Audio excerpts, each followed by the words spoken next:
Hello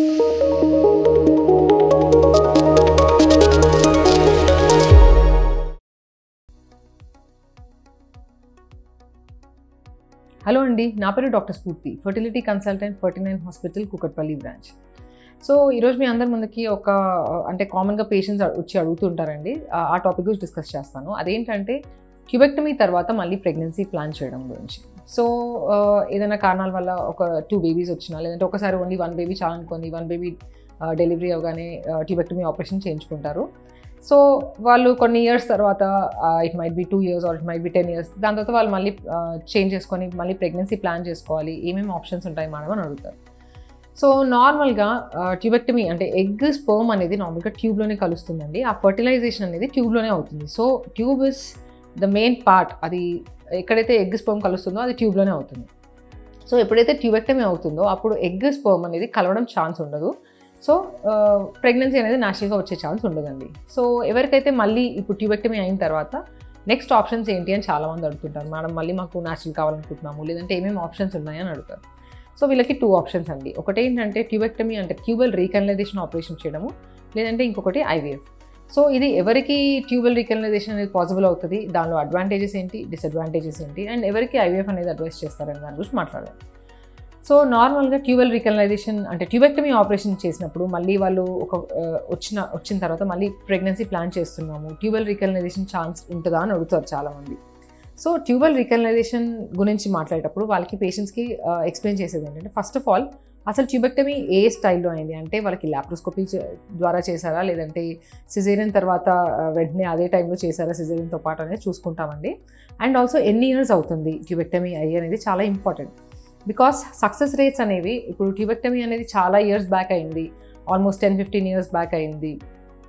వాళ్ళు మళ్ళీ ఇప్పుడు వచ్చి కావాలి అన్నప్పుడు కొంచెం సక్సెస్ రేట్స్ తగ్గుతూ ఉంటాయి. ట్యూబ్స్ అనేవి ఫైబ్రోసెస్ అంటే గట్టిపడిపోవడము, లోపల వాపులాగా రావడం అనేది ఇష్యూస్ కనిపిస్తూ ఉంటుంది, మళ్ళీ డిలే అవుతాయి. అదే ఈ మధ్యకాలంలో రీసెంట్గా అయిందంటే 1 year 2 years ఆర్ 4 years లోపల అయింది అనే వాళ్ళకి సక్సెస్ రేట్ కొంచెం బెటర్గా ఉంటుంది. అండ్ ఆల్సో అప్పుడు ట్యూబెక్టమీ చేసినప్పుడు వాళ్ళకి ఓన్లీ లాప్రోస్కోపీ ద్వారా జస్ట్ ఒక క్లిప్ వేశారు, లేదంటే రింగ్ వేశారన్న వాళ్ళకి రీకనలైజేషన్ చాలా బెటర్గా ఉంటుంది సార్, అంటే పోస్ట్ రీకనలైజేషన్ సక్సెస్ రేట్స్ అనేవి. సో ఏ పద్ధతి ద్వారా చేశారనేది it plays very important role. And also tubectomy చేసిన తర్వాత అంటే ఎంత కట్ చేశారు ట్యూబ్ని, చాలా ఎక్కువ పార్ట్ కట్ చేసినప్పుడు మళ్ళీ అతికించడానికి ట్రై చేసినప్పుడు ఆ ట్యూబ్ ఓవరీ అనేది ఆ అనాటమీ అనేది మెయింటైన్ అవ్వదండి, డిస్టార్ట్ అవుతుంది. సో అలాంటప్పుడు మళ్ళీ సక్సెస్ రేట్స్ తగ్గుతాయి. So length of the remaining tube అనేది కూడా చాలా important. And also associated problems ఇంకేమన్నా ఉన్నాయా. ఇప్పుడు నేను పేషెంట్కి ట్యూబెక్టమీ రీకనలైజేషన్ అడ్వైస్ చేసినప్పుడు పేషెంట్కి ఓన్లీ ట్యూబ్ ప్రాబ్లం కాకుండా వేరే ఏమైనా ప్రాబ్లం అంటే ఒకవేళ ఏజ్ అనేది చాలా ఎక్కువ ఉంది, లేదంటే ఎగ్ కౌంట్ అనేది చాలా తక్కువగా ఉంది, లేదంటే హస్బెండ్కి సీమెన్ అనాలిసిస్లో ఇష్యూస్ ఉన్నాయి అన్నప్పుడు వాళ్ళకి అసలు ట్యూబల్ రీకనలైజేషన్ అనే ఆప్షన్ కూడా చెప్పమండి. బికాస్ వాళ్ళకి ఎనీవేస్ ఐవీఎఫ్ అనేది అడ్వైస్ చేసే అట్లా హిస్టరీ ఉంది, అట్లా ఆ కండిషన్ ఉంది అనే వాళ్ళకి ట్యూబల్ రీకనలైజేషన్తో ఎక్కువ డిలే చేయొద్దని చెప్తాము. సో పేషెంట్ ఇండికేషన్ ఏంటి, ఇంకా వేరేమన్నా అసోసియేటెడ్ ఇండికేషన్స్ ఫర్ ఐవీఎఫ్ ఉందా అనేది చూసుకోవడం చాలా ఇంపార్టెంట్. ఎన్ని ఇయర్స్ నుంచి వాళ్ళు ట్రై చేస్తున్నారు, ఇప్పుడు ప్రజెంట్ ఎగ్ రిజర్వ్ ఎలా ఉంది, ప్రజెంట్ హస్బెండ్ సీమెన్ అనాలిసిస్ ఎలా ఉందని చూసుకోవడం కూడా చాలా ఇంపార్టెంట్. సో ఒకసారి అంటే మళ్ళీ one more important thing is counselling అండి. పేషెంట్కి ఎప్పుడైనా కూడా అంటే ప్రోస్ అండ్ కాన్స్ అనేది అడ్వైస్ చేస్తాం ప్రాబ్లమ్ చెప్పినప్పుడు. సో ట్యూబల్ రీకనలైజేషన్లో ప్రోస్ ఏంటంటే ఒకవేళ సక్సెస్ అయినప్పుడు అంటే రీకనలైజేషన్ మంచిగా అయ్యాక వాళ్ళకి ప్రెగ్నెన్సీ అనేది న్యాచురల్గా ట్రై చేయొచ్చు అండ్ న్యాచురల్గా వచ్చే ఛాన్స్ బాగుంటుంది. బట్ ఒకవేళ వాళ్ళకి కౌన్సిలింగ్ అనేది చాలా ఇంపార్టెంట్. ఏంటంటే ట్యూబ్లో ప్రెగ్నెన్సీ అంటే ట్యూబల్ ఎక్టోపిక్ ప్రెగ్నెన్సీ అని అంటారు. ఒక్కొక్కసారి ఈ ట్యూబల్ రీకనలైజేషన్ తర్వాత ఈ ఎక్టోపిక్ ప్రెగ్నెన్సీ రేట్ అనేది చాలా ఎక్కువగా ఉంటుంది. అది పేషెంట్కి కౌన్సిల్ చేయడం చాలా ఇంపార్టెంట్.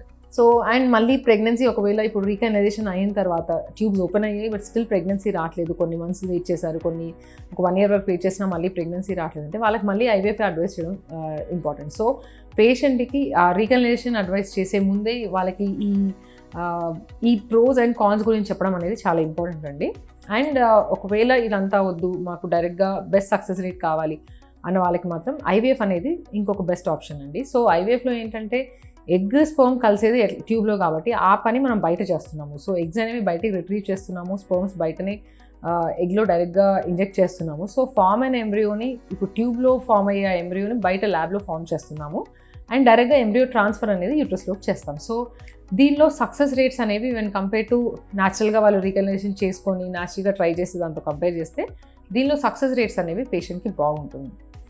సో డిసడ్వాంటేజ్ ఏంటి అంటే ఆబ్వియస్లీ కొంచెం కాస్ట్ అనేది ఎక్కువ ఖర్చుతో కూడుకుంది కాబట్టి దాని main disadvantage is the cost అండి. అండ్ సో ఎవరికైతే పేషెంట్ ఒకవేళ ఈ పోస్ట్ ట్యూబెక్టమీ వచ్చిన తర్వాత వాళ్ళకి ఈ ప్రోస్ కాన్స్ ఎక్స్ప్లెయిన్ చేసి దాన్ని బట్టి వాళ్ళకి ఆప్షన్స్ అనేవి అడ్వైస్ చేస్తాం. సో ఇంకా ఈ టాపిక్ నుంచి మీకు ఏమైనా డౌట్స్ ఉంటే మమ్మల్ని సంప్రదించవచ్చు. Thank you.